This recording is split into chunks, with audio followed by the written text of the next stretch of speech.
Well, I want to tell you about the upcoming countdowns I'm going to do pretty soon, but let's go to song number one on my fancy playlist of December 26, 2010. Very commercial.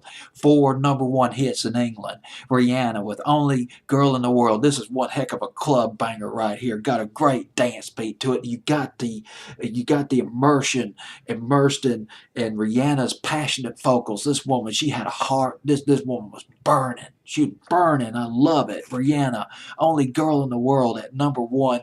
The song was produced by a Norwegian team called Stargate. They also worked with Rihanna on Don't Stop the Music and Rude Boy. And here's a statistic. This song debuted at number 2 in England. I believe it debuted at number 2 in England. It sold 126,000 copies in England first week of release. Only Girl in the World by Rihanna. But it was at number 2. It was behind Cheryl Cole, Promise This. Cheryl Cole's Promise This was at number 1. Of course, I had Cheryl Cole all the way down at number 15 on my fancy playlist. That was a fantastic record. Now, here's the statistic about this record. 126,000 copies sold first week of release in England. That was the highest sale by a number 2 song, number 2 single since Westlife's Uptown Girl. Uptown Girl, oh gosh, for the American audience. Westlife never took off in America like they did in England. But Uptown Girl by Westlife, a very nice cover of the Billy Joel record. Their version of Uptown Girl sold 195,000 copies first week of release in England. But now the other runner-up to this was, oh man, a British hit. One of these days I'll introduce it to the American audience. They were from an ITV show called Pop Stars called Hear and Say. They came out with a song called Pure and Simple. It was way back in 2001, and I believe that was a number 2 single as well. It might have went to number 1, but it sold 550,000 copies first week of release in Britain, that record did.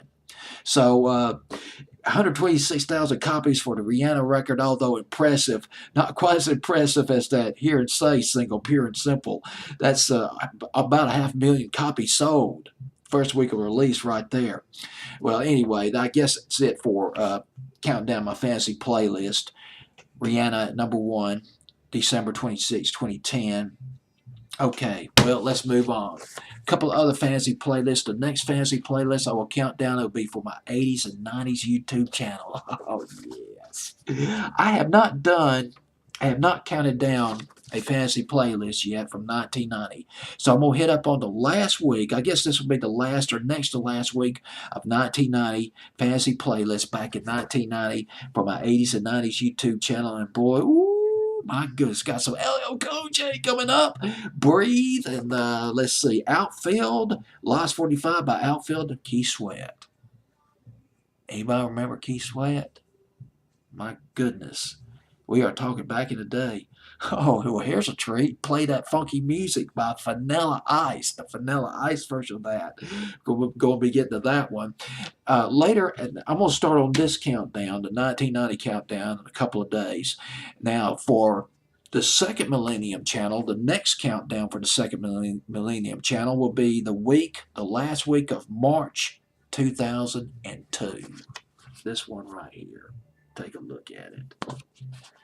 We got some cool records on here. Got Fat Joe and Ashanti, Cher, Puddle of Mud, Macy Gray, Vanessa Carlton. Got one by NSYNC, Smash Mouth, and some British hits on here. One by Mick Jagger I haven't heard in years on this fancy playlist of 2002. I'll be counting down that fancy playlist probably in about a month, maybe about 4 to 6 weeks. It just depends on a lot of things. A lot of things could be going down between now and then, but that's my plan right now. So I hope you join me for my 80s and 90s counting down my fancy playlist for 1990. I'll start on that in a couple of nights, and then 2002 in about a month. Well, that's it.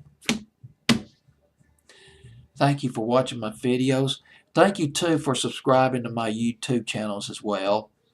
And I'll see you on the next countdown. Take care.